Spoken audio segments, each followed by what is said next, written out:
안녕하세요. 코딩세오입니다.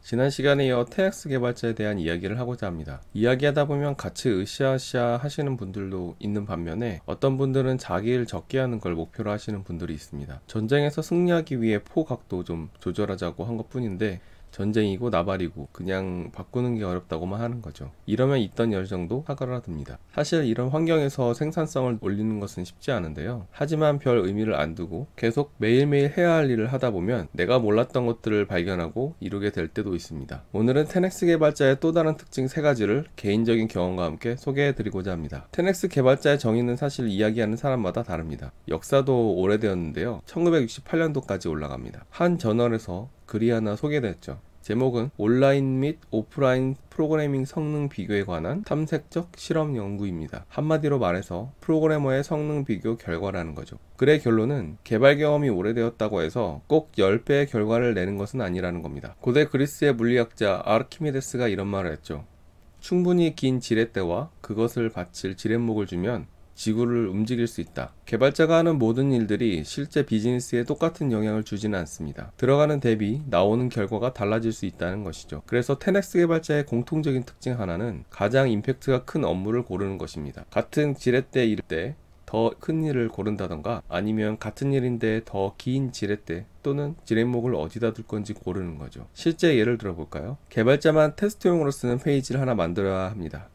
이 업무는 일단 자주 들어오는 요청을 처리해 줄 수 있죠.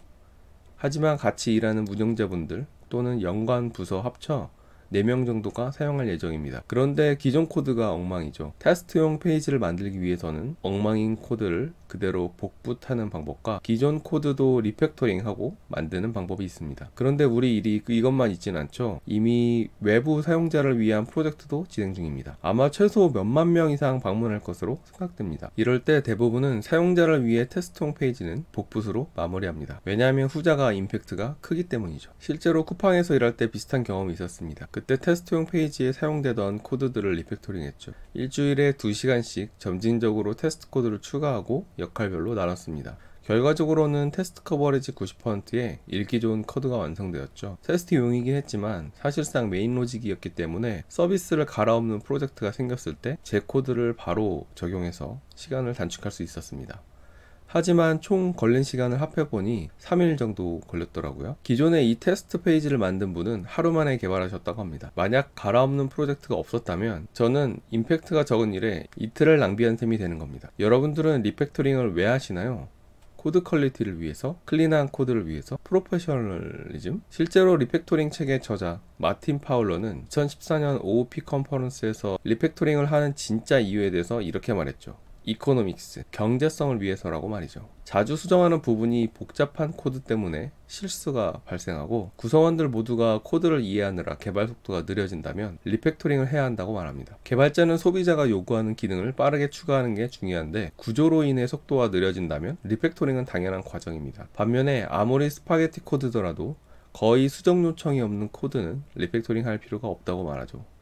그래서 정리하자면 투자 대비 미래의 개발 비용을 줄여줄 수 있을 때가 바로 리팩토링이 필요한 시점이라고 볼 수 있습니다. 캐나다에서 온라인 테크 교육 서비스를 운영하는 안드레이 네아고라는 분은 테넥스 개발자는 보통 똑똑하고 게으르기 때문에 생산성이 올라간다고 말합니다. 항상 자신의 삶과 일을 더 쉽게 만들기 위해서 1% 개선할 수 있는 방법을 찾는다고 말이죠. 몇 가지 스스로 던지는 질문을 예로 들어볼게요. 전반적인 것들을 줄이기 위해서 지금 할 수 있는 가장 작은 노력은 무엇일까? 지금 병목 현상은 무엇일까?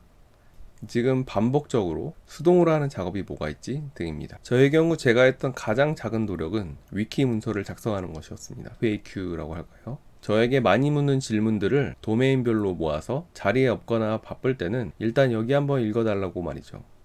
그럼 집중해야 할 때 흐름을 끊지 않고 진행하기도 좋고 특히 코드 안에 주석을 넣기도 좋습니다. 왜 이런 결정을 내렸는지 배경 등을 정리해두면 휴가를 가거나 회사를 아예 떠나더라도 자산으로 남아 다음에 같은 부분을 수정하는 동료의 시간을 줄여줄 수 있습니다. 마지막으로는 일하는 최적의 시간을 확보하는 것입니다. 사람마다 일하기 좋은 시간이 따로 있죠. 무라카미 하루키의 달리기를 말할 때 내가 하고 싶은 이야기라는 책에서 소설가의 자질 중에 집중력이 중요하다고 말합니다. 여기서 말하는 집중력이란 우리가 가진 한정된 양의 재능을 필요한 곳에 집약해서 쏟아붓는 능력을 말하죠. 저의 경우 새벽 6시부터 동료분들 출근 전 10시까지가 컨디셔닝이 제일 좋을 때입니다. 그래서 그 시간을 완전 집중하는 시간으로 가졌는데요. 10시 이후는 회의와 메신저 답변, 퇴근 전 1시간은 메일을 읽고 답장하는 시간으로 보냈었죠. 멀티태스킹을 잘 하시는 분들은 낮 시간에도 개발을 잘 하셨는데 저는 흐름이 끊기면 다시 돌아오기 쉽지 않더라고요. 하지만 저와는 달리 야간에 집중이 잘 되는 분들도 많으실 거라 생각합니다. 어느 시간이든 자신에게 맞는 최적의 시간을 찾는 게 중요하겠죠. 오늘 내용 정리해 보겠습니다. 첫 번째는 투자 대비 비즈니스 임팩트가 큰 일을 먼저 선택한다. 두 번째는 지금보다 1% 개선할 수 있는 방법을 찾는다. 마지막으로는 자신에게 최적의 시간을 찾는다였습니다. 오늘도 시청 감사합니다.